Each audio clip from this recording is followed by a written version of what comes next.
គាត់បានយកចង្គៀងទៅអើតមើលតាមប្រឡោះកដាលបាត់ផ្ទះ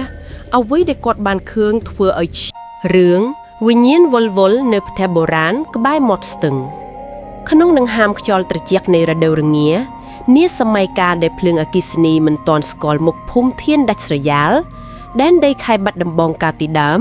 ពោពេញទៅដោយព្រៃព្រឹក្សានិងអាតកំបាំងដែលមនុស្សជំនាន់ក្រោយពិបាកនឹងជឿសុកយុវជនវ័យ22ឆ្នាំបានធ្វើដំណើរតាមរទេះភ្លើងនិងបន្តដើរដោយថ្មើរជើងកាត់វាលស្រែដ៏ធំល្វឹងល្វើយដើម្បីទៅសួរសុខទុក្ខបងប្អូននៅភូមិឆ្ងាយប៉ុន្តែអកុសលមេឃចាប់ផ្ដើមប្រែពណ៌ក្រហមឆ្អៅដូចឈាមមុននឹងងងឹតស្លុបបាត់ទៅសុកបានវង្វេងផ្លូវចំពេលដែលខ្យល់បក់បោកមកប៉ះស្បែកធ្វើឲ្យគាត់ព្រឺសម្បុរខ្ញាក់ខ្ញាក់នៅចំពេលមកគាត់គឺមានផ្ទះឈើបុរាណមួយខ្នង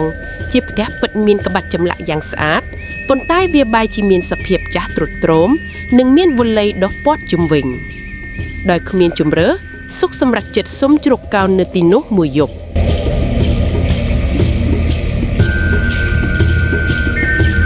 សុកឈានជើងឡើងកំចណ្ដាលឈើដែលពុកភុយរាល់ជំហានដែលគាត់ដើរហាក់ដូចជាមានភ្នែករាប់រយគូកំពុងលបមើលគាត់ពីក្នុងទីងងឹតក្នុងផ្ទះមានក្លិនផ្កាម្លិះលីលំនិងក្លិនផ្អោមអ៊ូអាប់គាត់បានដុតចង្គៀងប្រេងកាតតូចមួយដែលនៅជាប់ខ្លួនពន្លឺចង្គៀងដ៏ខ្សោយបានបង្ហាញឲ្យឃើញរូបថតចាស់មួយសន្លឹកនៅលើជញ្ជាំង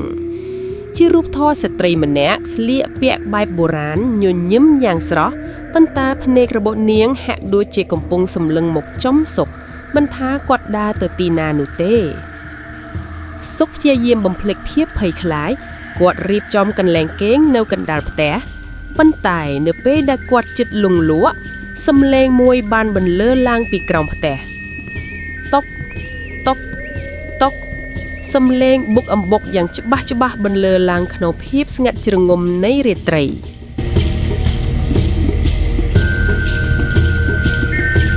សុកភ្ញាក់ព្រឺតញើហូរស្រក់ចុះមកតាមចិញ្ចើម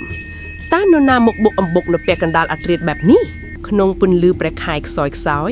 មានស្ត្រីម្នាក់កំពុងកាន់អង្រែបុកទៅក្នុងត្បាល់នាងស្លៀកអាវប៉ាក់សនិងសម្ពុតកបិនពណ៌ខ្មៅយ៉ាងស្អាតប៉ុន្តែនៅខាងលើករបស់នាងគឺគ្មានក្បាលនោះទេឈាមក្រហមច្រាលហូរប្រឡាក់ពេញអាវសរបស់នាងសុកចង់ស្រែកតែគ្មានសំឡេងគាត់ដកដង្ហើមមិនរួចភ្លាមនោះវិញ្ញាណអសុរកាយនោះបានងើបឈរឡើងរួចហោះឡើងមកលើផ្ទះយឺតសំឡេងសាយខឹកបន្លឺឡើងក្បែរត្រចៀករបស់សុករួចប្រែជាសំឡេងយំខ្សឹកសួលយ៉ាងខ្លោចផ្សាជួយខ្ញុំផងគេសម្លាប់ខ្ញុំយកក្បាលទៅបាត់ហើយ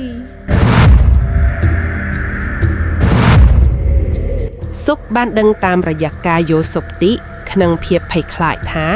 ស្ត្រីម្នាក់នោះគឺជាម្ចាស់ផ្ទះនេះកាលពី50ឆ្នាំមុននាងត្រូវបានចោរចិត្តខ្មៅសម្លាប់ដើម្បីប្លន់យកគ្រឿងអលង្ការនិងកាត់ក្បាលយកទៅចោលក្នុងអណ្ដូងក្បែរមាត់ស្ទឹងដើម្បីបំបិទភស្តុតាងវិញ្ញាណនាងមិនអាចទៅណាបានឡើយព្រោះសាកសពមិនពេញលក្ខណៈលុះព្រឹកឡើងសុកបានប្រញាប់ទៅរកចាស់ទុំក្នុងភូមិនិងព្រះសង្ឃពួកគេបានទៅរកក្នុងអណ្ដូងចាស់នោះហើយក៏បានរកឃើញលលាដកក្បាលដែលកប់ក្នុងផកពិតមែនបន្ទាប់ពីធ្វើបុណ្យឧទ្ទិសកុសល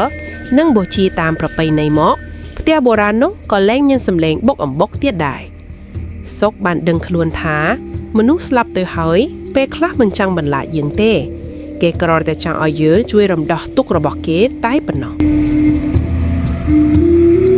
បងសូមជួយ Subscribe ម្នាក់មួយផងបងសូមអរគុណ